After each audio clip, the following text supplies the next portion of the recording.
대한그룹 사내 게시판에 공지된 창업 공지는 다음과 같았다. 지원 금액은 이전 발표 내용과 같다. 매주 금요일 벤처 창업 심사 및 지원을 결정하는 사내 창업 발표회를 개최한다. 각 직군에 필요한 인원 투자를 합칠 인원들을 스스로 찾는 시간으로 하며 이날 지원 금액과 외부 네트워크도 바로 결정 및 연결한다. 법인 설립 시 즉시 지원 금액을 입금하며 주식 교부를 마친다. 회사 소유 30%는 전환사채 등 상황에 따라 변경될 수 있다. 한 번 법인 설립을 한 인원은 재도전의 기회가 없다. 해당 아이템으로 계속 진행하던지 다른 창업팀에 소속되는 것은 인정한다. 단 이럴 경우 지원 금액은 최초 금액의 최대 절반 수준으로 한정한다. 3층에서 7층까지를 벤처 창업센터로 하며 회사 업무에 필요한 스태프인 변호사, 회계사, 감정평가사 등은 회사의 비용으로 상주시킨다. 활용 시 업계 평균 금액이 1/3 금액으로 지불한다. 준공업품은 스태프 조합과 엔지니어 직군 조합, 계약직 및 구조조정 대상이 아닌 인원은 우수 안건을 제출 시 개별 검토한다. 가장 먼저 창업한 회사의 자본금을 넘어서는 매출을 기록한 회사에게 가장 좋은 업무 공간 3년 지급 및 10억 원의 상금을 지급한다. 기타 여러 조항으로 되어 있는 대한그룹 창업 플랜이 공지되자 대한그룹은 일주일 내내 이 내용으로 들썩였다. 직원들은 모이기만 하면 이 창업에 관한 내용을 화두로 말하기 바빴다. 기대 반 불안 반이지만 점점 생각하고 있던 내용들을 구체화시키는 직원이 늘어나는 듯했다. 이제 한 2주일 정도 지났군. 아직 상황이 좋아지지 않았나? 네. 아직은 좀 기다려야 할 때라고 봅니다. 지금까지 대기업에서 안정적으로 편하게 살아왔는데 약간의 충격이 왔다고 바로 확 불이 붙지는 않겠죠. 그렇겠지. 다음 계획은 어떻게 되는지 알려주시게. 부회장실에서는 계속 민 부회장과 에반스 대표, 그리고 지훈이 연일 머리를 맞대고 있다. 이전에 말씀드린 내용이 거의 꼬리가 잡혔습니다. 증거가 확실하게 나오는 대로 보고 드리겠습니다. 에반스 대표님의 데이터팀이 확실히 능력이 좋더군요. 제가 예상한 것보다 훨씬 빨리 실적을 냈습니다. 하하. 제가 일이 좀 편해졌어요. 에반스가 난데없는 칭찬에 어깨를 으쓱하며 말한다. 내가 뭘? 강지훈 사장이 시키는 대로 한 것뿐인데 특별히 공이 있다고 하기는 그렇지. 그런데 그 친구가 그런 일을 하다니. 아시는 분입니까? 지훈이 서류에 나와 있는 사진을 보며 묻는다. 이 바닥에서 이 친구를 모르면 간첩이지. 베일에 쌓여있기는 하지만 워낙 잘난 데다가 튀는 사람이니까 말이야. 그리고 민 부회장님하고도. 허멈. 그 얘기는 나중에 부회장님께 들으시게. 허허허. 다 옛날 일들이지. 에반스와 유성의 말을 들으며 지훈은 궁금증이 일었지만 두 사람이 더 말하고 싶지 않은 듯하여 입을 다물었다. 다만 현재 상황을 해결해야 하는 급선무였다. 개인사는 나중에 처리하더라도 지금 이 문제는 바로 해결해야 합니다. 부회장님이 직접 승인해 주셔야 합니다. 어떻게 하시겠습니까? 생각할수록 부끄러운 일이야. 그 녀석의 욕심을 알고는 있었지만 회사가 풍전등화인 지금 바로 옆에서 칼을 빼다니. 그리고 그것마저도 본인의 뜻이 아니고 이용당한 거라니. 한심하고 답답할 뿐이네. 그래. 다 내 탓이지. 이 문제 포함 앞으로도 모든 사항을 강지훈 사장의 뜻대로 하시게. 감사합니다. 그리고 현 단계에서 말씀드리기는 뭐하지만 당분간 부회장님 방방문도 줄일 계획이니까요. 이전에 말씀드린 저희의 조건도 같이 승인하시는 것으로 알겠습니다. 여기 서류입니다. 허허허. 이 친구 확실하구만. 그래 알겠네. 민유성이 지훈이 내민 서류를 훑어보고 서명을 한다. 일이 마무리된 후 지훈은 에반스와 점심을 먹으면서 구체적인 일을 협의한다. 그나저나 자네 정말 이렇게 해도 되는 건가? 어휴 나도 통 크기로 이 바닥에서 어깨 좀 폈는데 말이야. 자네는 아주 한 번에 집어삼키려는 구만. 허허. 별 말씀을요. 정당한 대가일 뿐입니다. 이번에 자네 계획대로 된다면 몇천억 단위로 남겠더구만 그래. 형님은 더 가져가시지 않으십니까? 허멈. 아무튼 민유성 부회장 속이 많이 쓰리겠어. 이런 조건에 사인을 안 할 수 없으니 말이야. 에반스는 지훈과 민유성, 그리고 자신의 서명이 담긴 계약서를 보며 감탄한다. 서류에 담긴 내용은 에반스의 말대로 지금까지 지훈이 계약했던 내용들보다 규모와 범위가 훨씬 컸다. 대강의 내용은 이렇다. 일단 이번 컨설팅의 수수료 500억은 결과에 관계없이 착수금으로 지급한다. 추가로 지훈과 에반스가 합쳐 500억을 준비하여 컨설팅 수수료와 합쳐 합계 1000억 원으로 대한건설의 벤처 창업자금 3천억 원을 포함시킨다. 단, 회사가 갖는 신규 회사들의 권리 30% 중 10%를 지훈과 에반스가 각각 갖는다. 즉, 회사와 에반스 그리고 지훈이 10%씩을 갖는 것이다. 내는 비용으로만 보면 3분의 1씩 보유하는 것이 균형이 맞지 않으나 이를 진행하는 것이 지훈과 에반스였고 회사는 사실상 구조조정의 성과를 보는 것이니 이 내용에 큰 불만이 없었다. 솔직히 회사 입장에서는 잡음 없이 나가주기만 해도 감사한 상황이 사실이었다. 다만 이 과정에서 민유성 부회장의 아들인 민영호를 대한창업센터의 공동센터장으로 임명, 후계자로서의 대외 이미지 제고와 벤처기업이 잘 되었을 시 승계 자금 문제를 해결하는 보너스를 얻는 것으로 만족하기로 했다. 그리고 마지막으로 현재 앞으로 3년간은 적자, 그 이후 2, 3년간의 소강 상태 후 이익이 나는 것이 거의 확정인 상태인 만큼 앞으로 3년간 발생하는 이익의 20%를 지훈과 에반스가 10%씩 가져가기로 했다. 이익이 발생할 가능성이 거의 없는 기간이니만큼 어차피 회사로서는 손해날 것이 없는 조항이었다. 따라서 규모는 엄청나지만 서명을 안 할 이유는 없었다. 자, 그럼 슬슬 물고기가 낚여야 할 텐데 좀 더디군요. 슬슬 엉덩이를 팡팡 쳐줘야 할 때인 듯합니다. 동시에 그 녀석들도 속가내고 말이지. 물론이지요. 허허, 거 재밌겠구만 그래. 이 좋은 걸 직접 못 보다니 내 참 아쉽기 그지없구만. 형님이 해주셔야 할 일이 많습니다. 일단 그 회사들은 바로 시작 예정이니까요. 에반스가 고개를 끄덕이며 어딘가로 전화를 걸었다. 지훈도 말없이 식사를 하며 앞으로의 일을 생각해본다.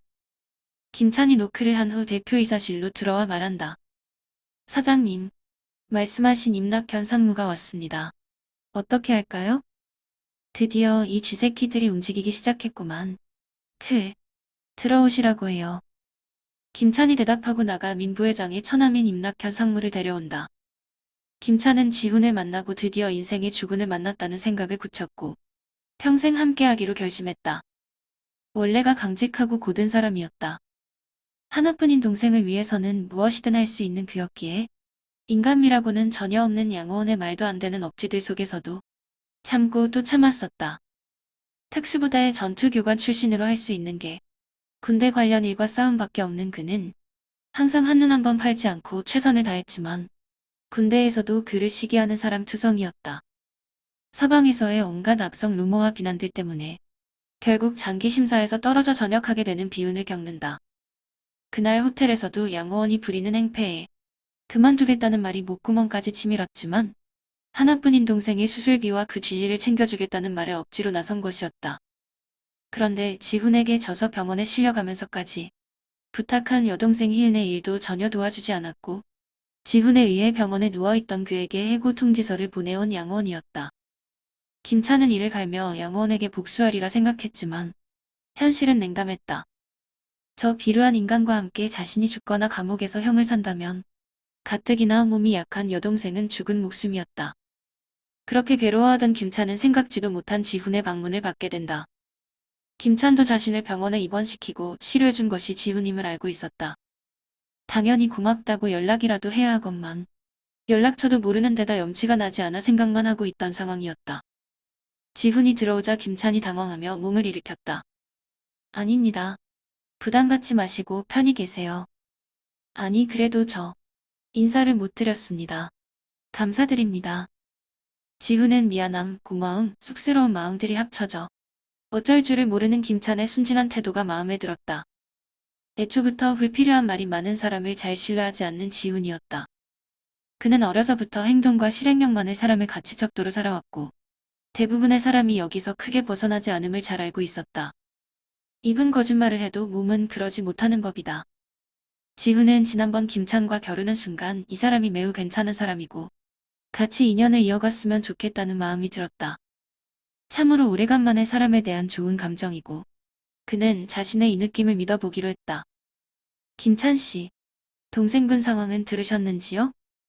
네? 우리 희은이요? 아니요, 어제 저녁에 지인 시켜서 연락 보내놓은 게 마지막입니다. 왜? 무슨 일이 있나요?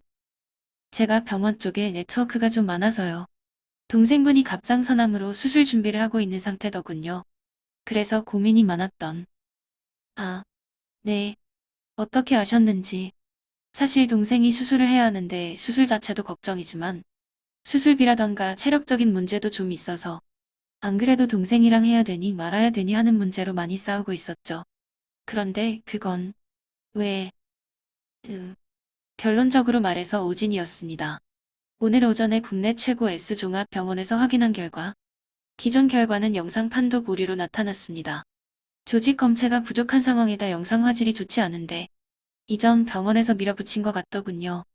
자, 여기 해당 분야 국내 최고 권위자의 소견서입니다. 체력이 부족한 부분만 문제니까 더 이상의 조직검사 및 항암 관련은 일절하지 않으셔도 되겠습니다. 이후에 영양 보충 관련 프로그램 및 치료 절차와 비용 등은 저희가 처리해 두었으니 마음 편히 몸조리하면 될 듯합니다. 김찬은 지훈이 내민 서리를 한참 보더니 크게 허리를 굽히고 감사해하며 말한다. 네? 정말인가요? 감사합니다. 아, 이거 참 제가 어떻게 감사를 드려야 할지? 그 모습을 지켜보던 지훈이 다시 말한다.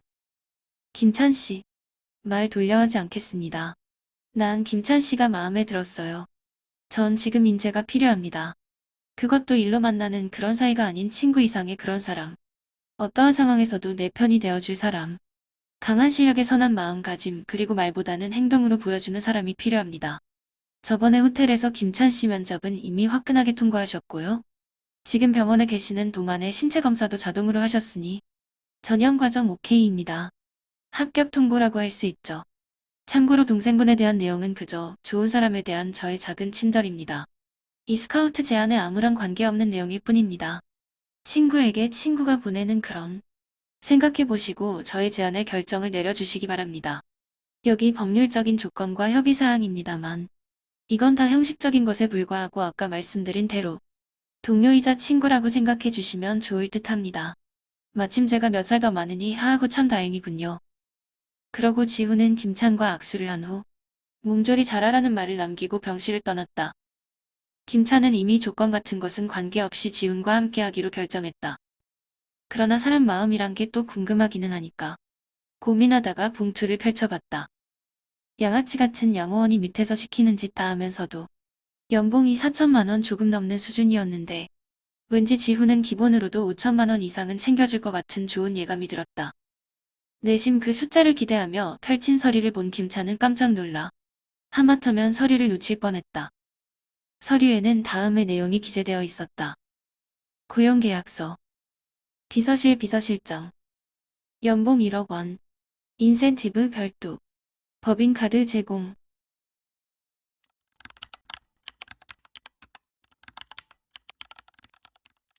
민유성 부회장은 애초에 정략 결혼이었으니 큰 정이 있을 리가 없었다.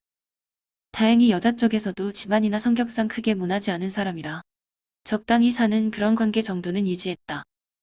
그런데 윤낙현 상무. 처남이라고 하나 있는 것이 무능력하고 욕심 가득한 인물이라 민 부회장이 처음부터 멀리했다고 한다. 그러나 처가 쪽에서 크게 실권이 없어도 좋으니 자리 하나만 만들어달라고 사정해서 억지로 하나 준 것이 오늘날 독버섯처럼 자라 이렇게 된 것이었다. 본래 능력 없는 인간들이 생존 본능은 더욱 강렬하다. 그들이라고 성공에 욕심이 없겠는가 말이다. 우수하고 필요한 인재들을 쳐내고 그곳에 자기 사람을 심으며 암세포처럼 번진 그들이 어느새 회사의 위기를 틈타 임원진의 대부분을 차지하고 있었던 것이다. 10여 년 이상 공들여온 자신의 세력을 한 번에 쓸어버린 지훈이 죽이고 싶을 정도로 미운 임상무였지만 온 얼굴에 웃음을 머금으며 지훈에게 다가온다. 사장님 안녕하십니까? 이하 회사가 아주 사장님 오시면서 활기가 넘칩니다. 이렇게 에너지가 넘치는 대한건설은 처음이네요. 아주 좋습니다. 하하. 그런가요? 그럼 그동안은 왜 이런 분위기를 만들지 않으셨는지요? 이 자식이. 임상무는 기분이 상했지만 지금 자신이 핀치에 몰렸다는 것을 너무도 잘 알고 있어. 여전히 온 얼굴 가득 미소 지으며 대답한다. 그러게 말입니다. 저도 더 열심히 해야 했는데 말이죠. 그럼 그런 의미에서 오늘 저녁에 강지훈 사장님 시간 한번 내주시죠. 식사라도 한번 대접하고 또 소개해드릴 분도 계시고요. 지훈은 그동안 에반스의 데이터팀을 총동원하여 대한그룹의 외부에서 계속 계략을 꾸미는 모종의 세력을 조사해왔다. 보통 회사가 어려우면 노조도 어느 정도 자제를 하기 마련이다. 시범 케이스가 되어서 좋을 것이 없다는 것을 모르는 회사원들은 없기 때문이다. 그러나 이번 대한건설과 중공업건은 회사가 바람 앞에 촛불인데도 사람들의 태도가 극명하게 갈렸다. 어떻게 해서든 합의점으로 가지 못하게 하고 더욱 회사를 골병들게 하려는 세력. 지훈은 그 세력 또한 거의 타깃 한 상태였다. 다만 확증이 없을 뿐이었다. 그런데 오늘 이렇게 직접 나타나서 자리까지 만들어준다니 이 얼마나 반가운 일이란 말인가. 지훈이 슬쩍 임상무를 떠본다. 글쎄요. 제가 많이 바빠서요. 그리고 저도 밥 사 먹을 돈 정도는 벌고 있습니다만 도대체 얼마나 비싼 거 사주시려고요? 지훈이 비싸다는 대목에서 목소리를 힘주어 말한다. 아, 당연히 최고로 모셔야지요. 그리고 좋은 시간도 보내고 말이죠. 그리고 어떻게 사람이 밥만 먹고 삽니까? 용돈도 좀 쓰고 여유 있게 살아야죠. 아, 안 그렇습니까? 허허허. 별로 반응 없는 지훈에게 난감해하던 임상무. 그러나 지훈이 살짝 운을 띄워주자 바로 얼굴이 환해지며 노골적인 사인을 보낸다. 능력도 없는 사람이 눈치도 없어. 나쁜 짓도 같이 못할 정도의 사람이라는 생각이 드는 지훈이었다. 그래요. 그렇다면 뭐 시간 못 낼 것도 없겠지요. 아, 뭐 내가 바쁘면 또 얼마나 바쁘겠습니까? 그럼 그렇지 치사한 자식. 내 너같이 위선 떠는 놈들 많이 봤다. 외형은 어쩌자고 저런 놈을 사장으로 앉히고 책. 다 필요 없어. 이제 서로 갈 길 가자고요. 그럼 얼추 저녁 시간도 됐는데 괜찮으시면 지금 나가시지요.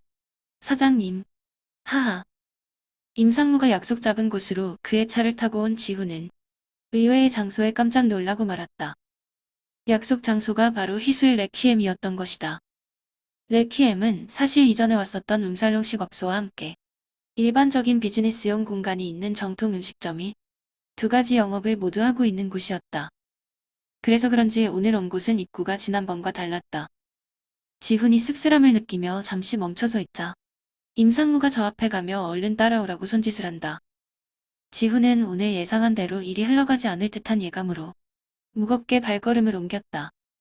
입구는 달랐지만 결국 안내하는 곳은 비슷했다. VIP용 전용 룸으로 안내를 받은 임상무가 호들갑을 떨다 잠시 자리를 비우자 희수가 지훈에게 다가와 말한다. 이쪽에 취미가 있는 줄은 몰랐네. 지훈 씨도 역시 남자였어. 뭐, 내가 좀 강하기는 하지. 어머, 싸움 실력 얘기한 게 아닌데? 희수야말로 감 떨어졌구만. 내 몸에 쇠파이프 있는 거 몰라? 하하.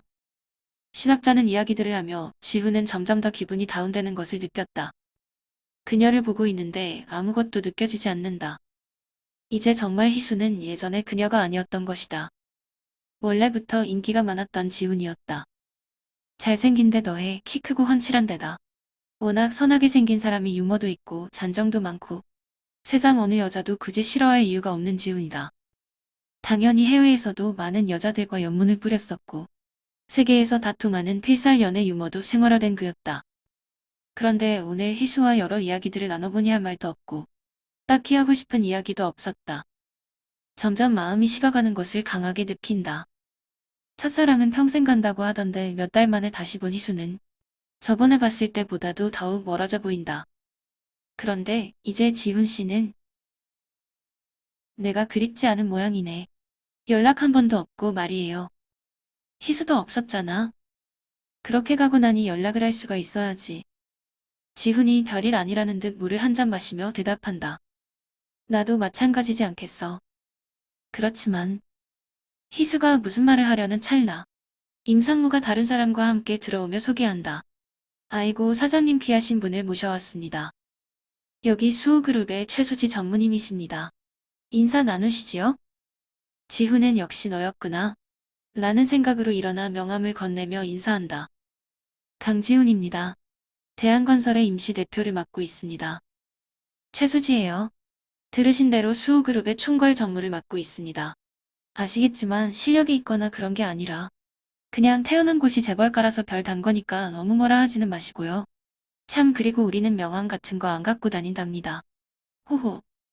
수지가 앉으며 잔에 술을 따라 입에 대며 말한다.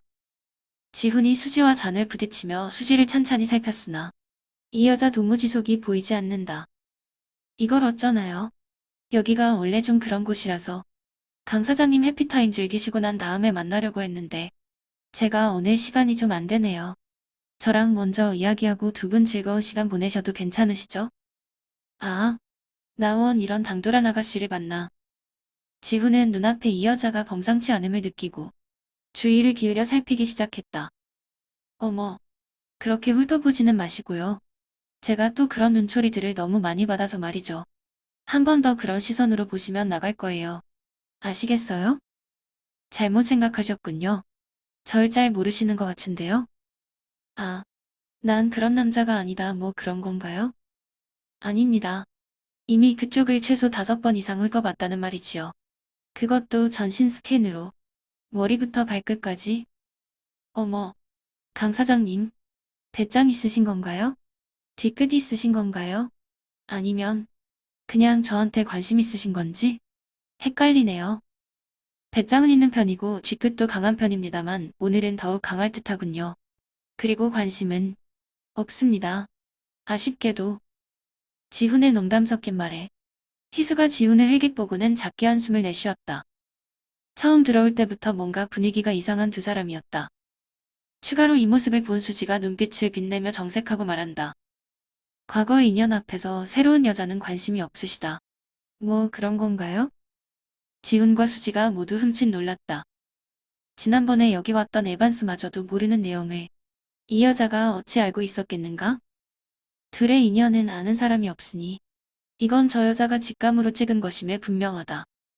지훈은 순간 감탄하며 이 최수지라는 여자를 제대로 살펴보기 시작했다. 조금 전에는 이 사람의 분위기라던가 이미지를 보는데 주력했다면 이번에는 얼굴이다. 그러고 보니 대단한 미인이다. 희수가 미인이긴 하지만 아무래도 어린 시절 지훈이 피 끓는 청춘일 때 만난 인연이라 자체 보정이 될 수밖에 없었다. 인연과 추억이란 것이 원래 그런 것 아니겠는가? 그러나 지금의 지훈은 그야말로 산전수전 다 겪은 사람이었다. 예전 전장에서 총탄이 빗발치듯 오고 가던 상황에 비하면 사실 이런 비즈니스적인 어려움들은 지훈에게는 일도 아니었다. 직장에서 컨설턴트 일하면서 실수했다고 죽지는 않으니까 말이다. 지훈에게는 창피함을 느끼는 그런 감정 같은 건 사치였다. 이제는 아예 대놓고 최수지를 뚫어져라 스캔했다. 처음에 표정이 약간 냉랭하고 오만해 보이는 부분이 있어서 딱 재벌가 아가씨구나 하는 느낌이었는데 지금 잠깐만 상대해봐도 머리가 좋고 센스가 넘친다. 그러고 보니 두꺼운 옷을 입고 있어 잘 몰랐는데 비서에게 넘겨주고 왔는 것을 보니 모델 포스가 나는 느낌이다. 지난번 5성그룹 정소영에 못지않은 하니 개인적으로 지훈이 더욱 맘에 들어하는 스타일이다. 새로운 여자 관심 있습니다. 지훈이 지금까지와는 다른 진지한 말투로 나지게 이야기하자 주변의 분위기가 바뀌었다. 다들 복잡한 심경이었다. 임상무는 지금 이것들이 뭐하고 있는 거야 하는 심정. 희수는 이제는 죽어버렸던 옛 기억들이 떠오르는 듯한 그런 느낌. 수지는 원래 남자를 돌보듯 짐승 보듯 하는 성격이었다. 집안 자체가 금수저 집안인 것도 있어서 웬만한 남자들은 자기들이 먼저 나가 떨어졌고 하니 그 전에 아예 접근을 못했다. 이러한 일이 반복되자 수지도 남자들을 하찮게 보게 되었고 어느새 대학 졸업하고 회사 일을 한 지도 되었지만 제대로 된 연애를 해본 적이 없었다. 대학생 때 자신에게 강력하게 대시하던 같은 학교 최대생, 맨날 둘이서 여행 가자고 조르더니 수지 엄마가 보디가드 몇 명 보내자 갑자기 휴학을 해버렸다. 그 뒤로는 매사 그런 식이다. 한심한 남자들. 그런데 지금 앞에 있는 이 남자. 자신이 오랫동안 공들여 만든 계획을 뿌리채 엎어버린 이 얄미운 남자의 시선이 강렬하다. 수지는 자신도 모르게 시선을 피하려다 흠칫하고 놀라 이를 감추기 위해 본론을 먼저 꺼낸다. 강지훈 사장님 매너를 지키자고요. 아시겠어요? 그럼 일 얘기를 해볼까요? 다른 분들은 자리 좀 비켜주시지요. 그러고 수지가 임상무와 수지를 모두 밖으로 내보냈다. 임상무는 불만스러운 얼굴로 하고 싶은 말이 많았으나 지금 아쉬운 것은 자기인지라 조용히 밖으로 나갔다. 희수 역시 따라 나갔으나 마음이 쓰여 지훈을 돌아보았다. 그러나 수지와 대화하느라 바쁜 지훈. 나지게 한숨을 쉬며 희수가 문을 닫고 밖으로 나간다. 강 사장님 배려해서 이 장소로 정했는데 어떻게 마음에 드시는가요? 수지가 아까 조금 미는 게 억울한 듯 말꼬리를 잡아본다. 지훈이 시익 웃으며 술을 한 잔 마신 뒤 대답한다. 최수지 전무님이 보통 분이 아니신 건 잘 알겠습니다. 그런데 우리 서로 바쁘지 않겠습니까? 이제 용건을 말씀해 보시지요. 용건이라. 제가 무슨 용건이 있을까요? 그 말에 지훈이 수지를 보며 말한다. 수호그룹이 대한건설을 잡아먹는 계획. 그리고 그 모든 그림을 최수지 전무 당신이 그렸다는 점. 그리고 그 계획의 돌발 변수이자 마지막이 바로 나. 강지훈이라는 것이 내가 생각하고 있는 용건이오.